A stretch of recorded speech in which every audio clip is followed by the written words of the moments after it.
Hello guys, welcome back to our YouTube channel. Guys, तो चलिए आज हम सीखते हैं कि हम वीवीए मैक्रोस में किसी भी वर्कशीट में किसी भी रो को हाइड और अनहाइड कैसे करें। तो चलिए, ये वीडियो आपके लिए आई होप बहुत यूज़फुल रहेगी। ये सारी चीज़ें जो हैं वो आपको नवीन सर एक्सप्लेन करेंगे। Please start. आज एक और नया वीडियो आप लोगों के लिए लेके आया हूँ, जो कि एक इम्पोर्टेंट टॉपिक है।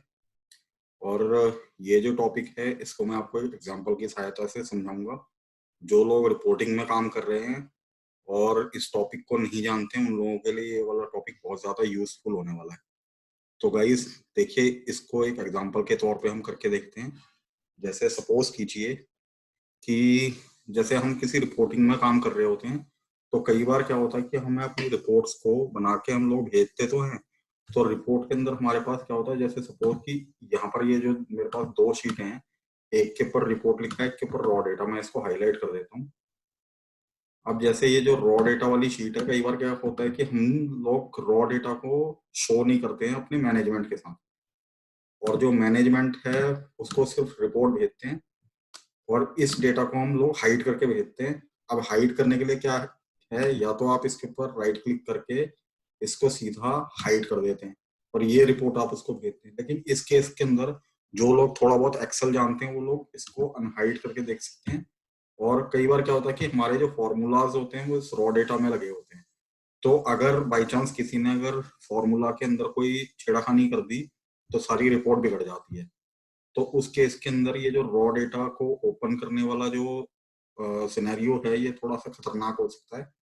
और कई बार क्या होता है कि सिर्फ रॉ डेटा की ही बात नहीं है, कई बार कुछ रिपोर्टें ऐसी होती है जिसके अंदर बहुत ही ज्यादा कॉन्फिडेंशियल इंफॉर्मेशन होती है, जिसको कि हम कुछ ही स्पेसिफिक लोगों को छोड़ के बाकी सबसे हाइड रखना चाहते हैं। अब उस केस के अंदर अगर हम इसको सिंपली इस तरीके से हाइड करके रख दें, तो ये इसको तो अनहाइड भी किया जा सकता है। तो इसको किस तरीके से पूरी तरीके से हाइड किया जाएगा, वो मैं आपको समझा रहा हूँ। देखिए, इस केस के अंदर हमारे पास दो तरीके हैं, और ये दोनों के दोनों ही तरीके हम हमारे इस डेवलपर टैब के थ्रू मिलते हैं। तो सबसे पहले तो मैं आप लोगों को एक बार ये समझाना चाहूंगा कि जिन लोगों को डेवलपर टैब ये ऑटोमेटिकली अपने आप आता नहीं है बाय डिफॉल्ट, कई लोगों के एक्सेल में डेवलपर टैब शो भी नहीं होता है। तो इसको अगर आप लोगों ने इनेबल करना है, तो इसके लिए आप लोग क्या प्रेस कीजिए, मैं लिख देता हूँ यहाँ पर, shortcut command to enable developer tab is plus T O. तो अगर इन केस आप जैसे ऑल्ट दबा के टी ओ प्रेस करते हैं, तो आपको इस एक्सेल ऑप्शन के अंदर ले जाता है। इस एक्सेल ऑप्शन के अंदर जाके आप लोग एडवांस या कस्टमाइज रिबन पे चले जाइए, और कस्टमाइज रिबन पे इस वाले साइड में आपके पास यहाँ पर ये डेवलपर टैब होता है। ये वैसे अनटिक होता है बाय डिफॉल्ट। आप लोग जैसे ही इसको टिक करके ओके करते हैं, तो ये डेवलपर टैब यहाँ पर शो होने लग जाता है।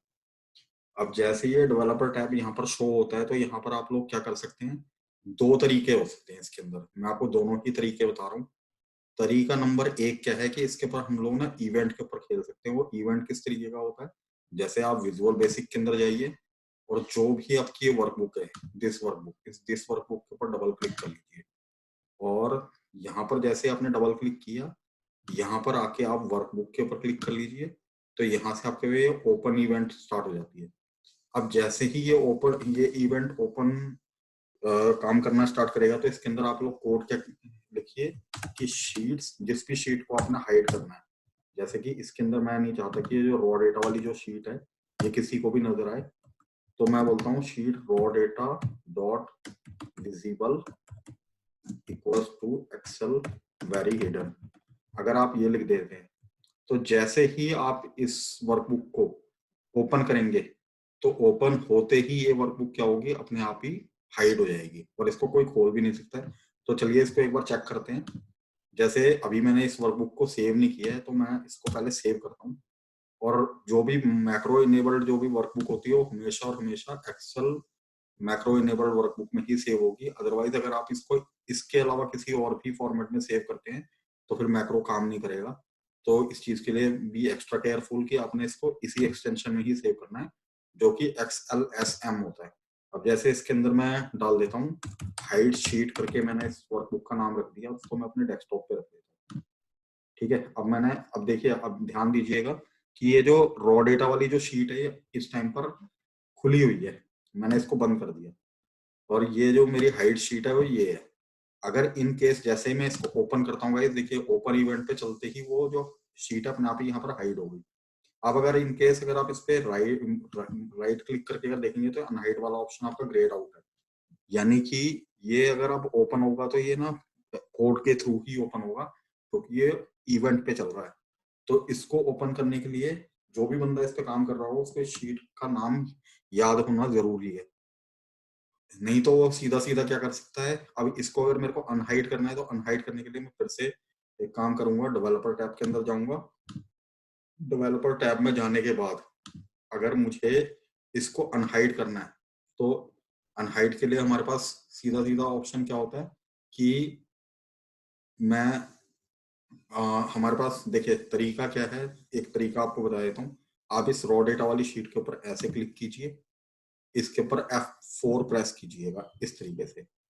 तो जैसे ही आप यहाँ सबसे नीचे आते हैं विजिबल में, इस विजिबल पे क्लिक करके इसको एक्सपेंड करके इसको ना, ये नजर आ रहा है आपका पहला ऑप्शन 1, इसके ऊपर क्लिक कर लीजिए। जैसे ही आप इस पे क्लिक करके बाहर आते हैं तो ये शीट आपकी फिर से अनहाइड हो गई है।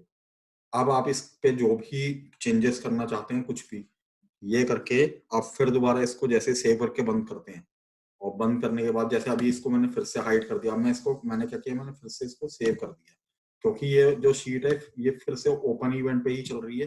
तो जैसे मैं शीट को दोबारा ओपन करूंगा अपने आप ही इसको हाइड मार दे, इसको कोई भी अनहाइड नहीं कर सकता है एक्सेप्ट यू, क्योंकि आपको पता है कि ये किस तरीके से अनहाइड होगा।